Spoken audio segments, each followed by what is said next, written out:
God. Part 3 because oh my God, my phone is like my phone. Like within the many storage lines are demonstrators old and new, return units, test beds, abominations of tests, current locomotives being tested, or fresh new locomotives waiting to be delivered to their owners. Among these is the one of the common but unknown GE demonstrators that traverses the plant frequently. The Dash 9s were introduced by General Electric in 1993 as a successor to the Dash 8 series, with a total of 3,868 being produced from multiple railroads, and immediately they managed to grow a rapid success. By 2005, though, production of the Dash 9 ended with the introduction of the Evolution series. Around that time, number 905 was built to serve as a testbed for General Electric. It primarily spent its life in Erie, Pennsylvania, and did see some ventures out to Pueblo, Colorado for testing purposes. The unit on the surface just looks like any other Dash 9. Post-production update, so I take back what I said of it looking generic. Upon looking at images of 905 recently, I found out it has those dips on the cab roof, similar to BNSF and Santa Fe's Dash 9s. So, the more you know, I guess. Anyways, back to the video. I mean, it doesn't look anything that special. It's just a Dash 9 in primer gray with the General Electric logo slapped on the side. And you might assume that with this bland locomotive, it probably would have just faded away amongst the other demonstrators.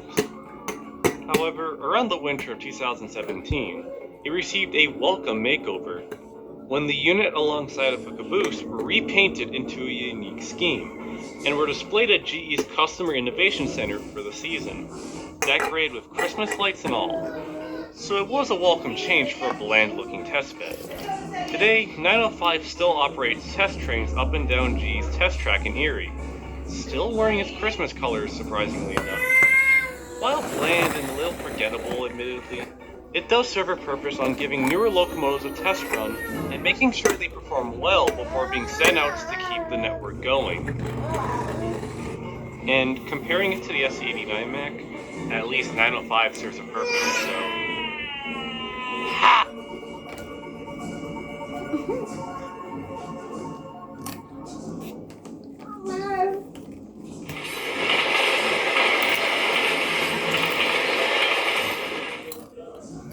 Russia is known for many things. Men dancing in coats, vodka, and more recently, war. One thing you wouldn't know is that a handful of Russian diesels ended up onto American soil for different reasons. The first case we have yields very limited information, as I got this one from a Twitter post from the Weird Trains account. The first two images are shown of a Mack carrying what appears to be a TE-10 diesel engine. These diesel locomotives were built between 1960 all the way until today, with a whopping total of 8,232 produced in total, give or take, across multiple subclasses. These diesels were the backbone of most of Russia's freight trains. I have literally like 63 subscribers, give or take. Belarus and Latvia. From what I read, GE did rebuild a few TE-10s before shipping them back to Russia. The other image shows a stripped one parked in front of a former B-32-8, and this unit would languish in GE's plant before being scrapped in 2008. A quiet end to a hidden oddity in Erie. The second case is a handful of TEM-7s that lay dormant in Houston for a couple of years. These giant diesels were built at the Ludunovo diesel locomotive plant, and like the TE-10s, were used for handling mainline freight trains. A handful of these diesels arrived into America in 1993 as a trade compensation for grain being delivered between American Grain Inc. and Russia themselves. But upon arriving onto U.S. soil, they were immediately seized by U.S. Customs as they soon became a part of an investigation into Russia's trade irregularities. When they were finally released from Customs, they sat in Houston for over a decade as the owner didn't want them anymore due to their worsening condition. By 2003, the diesels slowly but surely returned back to their home, and they are likely still in service today. Who would have thought that some of Russia's diesels made their way into the land of free? Wait, Mom, it says the street down. There's street down. Wow. One thing I've noticed about football fans is they all talk like the players can actually hear them. Proud of you. But when you have Geico insurance, you'll always be heard. There you go. That's how you run inside zone. Anything for you. 4834. What's so special about 4834? 10th episode, baby. Let's go. Often enough. What the heck? 10th episode, baby. Let's go. Oh! Often enough, patch jobs can come with mixed results depending on what company you're focusing on. One of these, however, would become what I could only call a dollar store heritage. Oh! CSX 4834 was one of 20 SC-70 Aces built for the railroad in 2004, being built in the GMD plant in London, Ontario. Like other locomotives we covered, they primarily just had uneventful lives and spent their whole lives handling freight trains across the CSX network. Despite the Aces being mainstays on some railroads, CSXs weren't as fortunate. The early Aces were notable from suffering due to their cab designs, as crews complained about the loud noises coming from the cab. This could be the reason why only 20 were ordered, and comparing them to the 70 Max, to which 220 were built.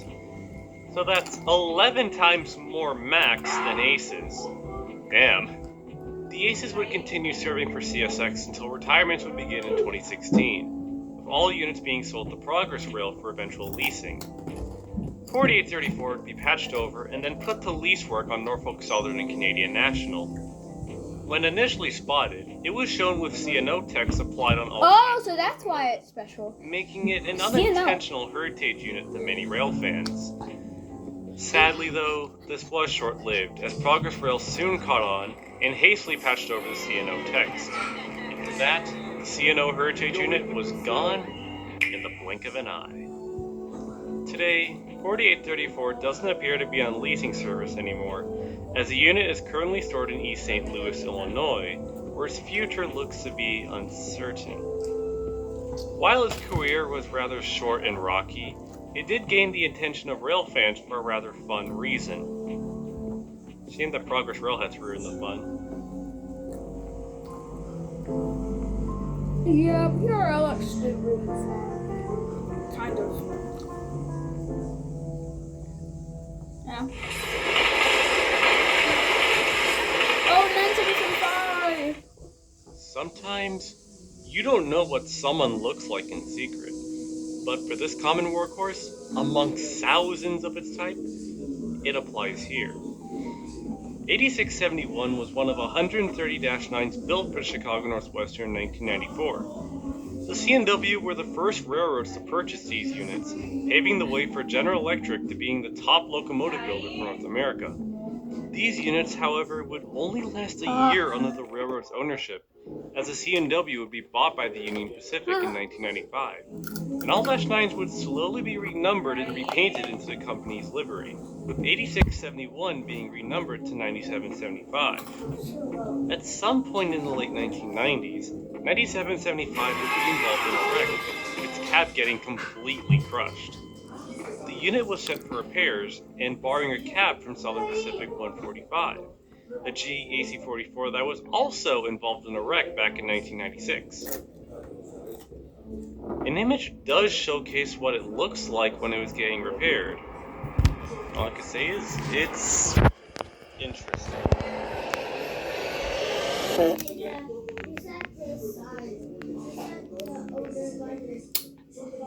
What the heck is that paint job?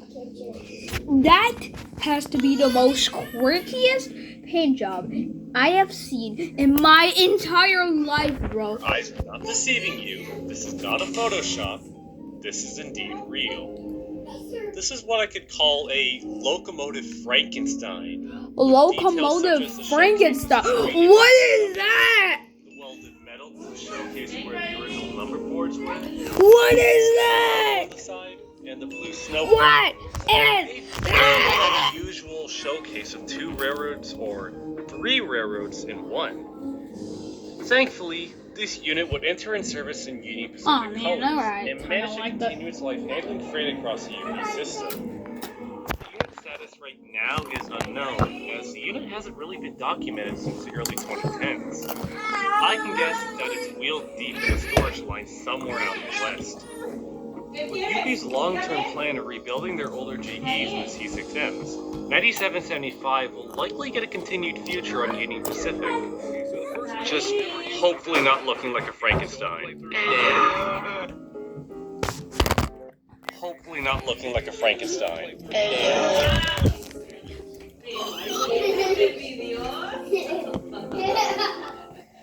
Ow, ow, ow, I got scraped.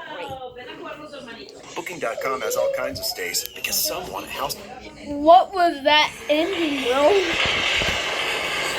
What was that ending? Looking like a Frankenstein. Okay. Okay, we better go to the next one.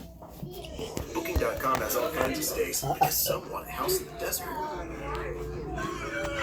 Others do not.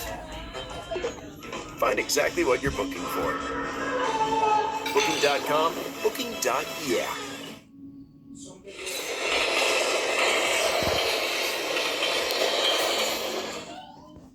Metra's fleet in the 1980s mostly consisted of worn-out E units, modern F-40s, random switchers, powerful F-40Cs, and a pair of F units. These two F-7s were the only ones that operate under the Metra brand. Much like their E unit counterparts, these two F-7s would originally start their life on the Chicago Northwestern.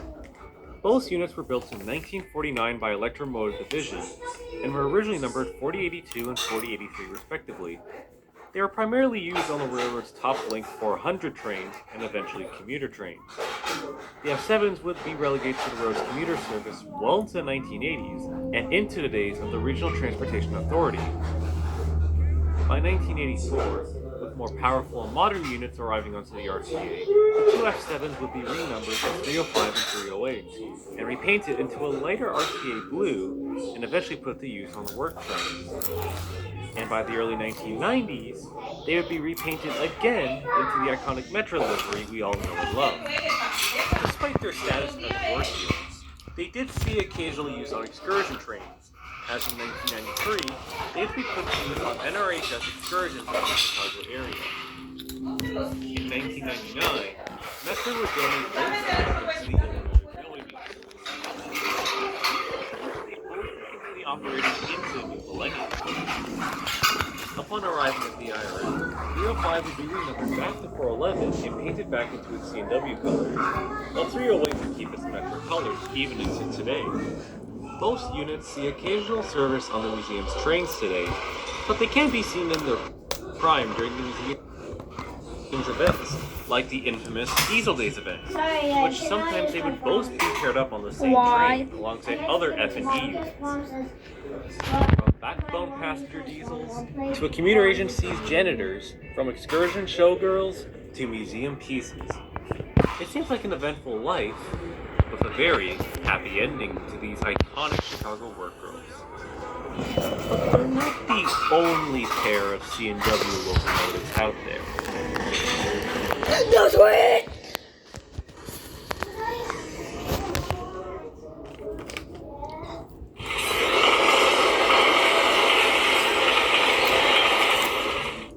Heritage units usually tend to go through many design changes before the design is finalized and sent to the paint shops. But for one of NS's iconic Heritage units, it had a controversial start that not many know of.